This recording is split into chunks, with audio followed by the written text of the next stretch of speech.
Hello everyone! So this is Edmond, Mindaros Channel, isang content creator at gumagawa ng mga tutorials katulad ng PC, laptop, troubleshootings, mobile device, troubleshootings at marami pang ibang klaseng tutorials na sinishare ko dito sa aking channel. At kung bago ka lang sa aking YouTube channel, so please huwag mong kakalimutan mag-like, share at subscribe. I-click mo na rin yung bell notifications para ma-update ka sa aking mga bagong videos and tutorials. So sa video ito ay pag-uusapan natin at igagay ko kayo on how to pay Shopee SPayLater bill using InstaPay QR code. So pwede na tayo magbayad via InstaPay gamit lang yung QR code. Hindi mo na kailangan gumamit pa ng isang mobile device para iscan mo itong QR code na to para makapagbayad ka.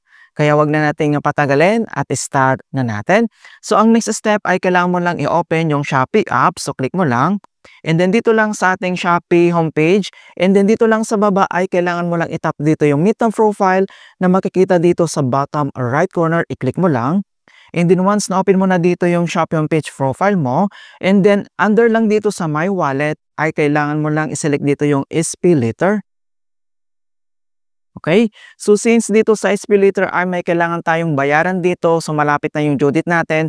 So babayaran natin dito gamit lang yung ating InstaPay method payment. Okay? So makita mo na dito kaagad yung next bill mo. And then guys, kapag gusto mong makita yung bill mo dito, i-click mo lang dito yung My Bill. And then makikita mo naman dito yung unpaid na bill mo or yung paid. So nandito lang yung bills mo dito sa SPayLater bill. So marami kasi nagko-comment na hindi daw nila nakikita or hindi pa nagre-reflect dito yung bill. So makikita mo naman dito kaagad yung upcoming bill. Ayan. So pwede mo naman i-check dito yung kanyang transaction. I-click mo lang dito yung transactions. And then makikita mo naman dito kung ano yung babayaran mo dito. Okay?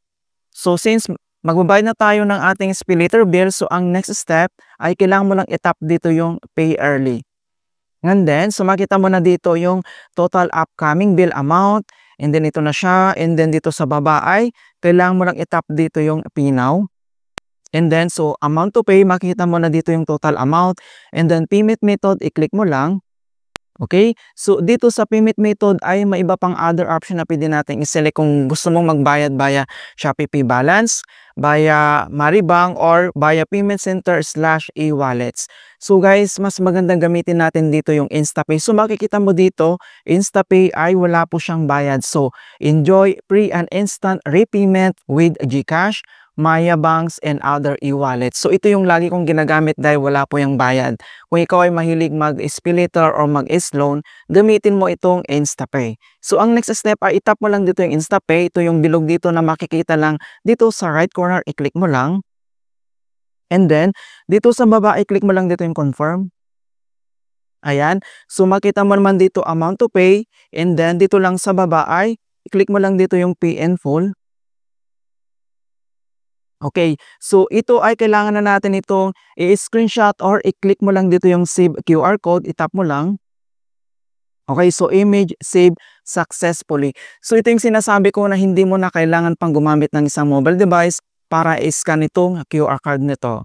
So since na-save na natin and then back lang tayo, so ang next step ay i-open lang natin yung ating GCash. Okay, so ito yung gagamitin natin dito sa InstaPay. So itap mo lang dito yung GCash.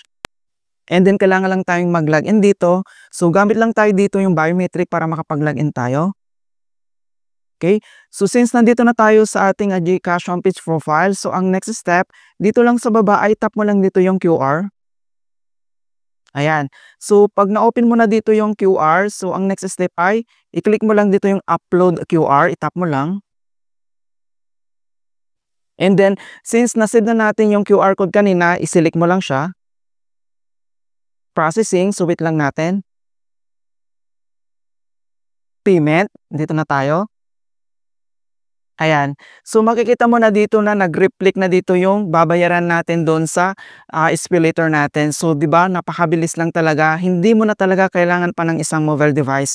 So double check mo lang. So payment, gagamitin natin yung ating GCash, you are about to pay. Ito yung amount natin doon sa ating SPayLater bill, total amount, and itap mo lang dito yung pay. Ayan. So makikita mo na dito na payment. Ayan. So your payment was successfully processed. You may present reference number below as your proof of payment. So ito na yung bill natin mga kaibigan dito. And then i-check lang natin doon sa ating Shopee Pay app. So back lang ulit tayo. Ayan. Ayan, so makikita mo na dito na payment successful. So napaka-easy lang talaga kung paano natin gamitin yung InstaPay via GCash. And then i-click mo lang dito yung OK. Ayan. So makita mo na dito na repayment. So repayment successful mga kaibigan. Alright, so ganoon lang po kasimple mga kaibigan kung paano tayo magbayad via InstaPay gamit lang yung ating e-wallet. And hope na nakapagbigay ako ng konting kalaman at guide tungkol sa Shopee SPayLater Bill tutorials. Thank you guys and see you in my next tutorials.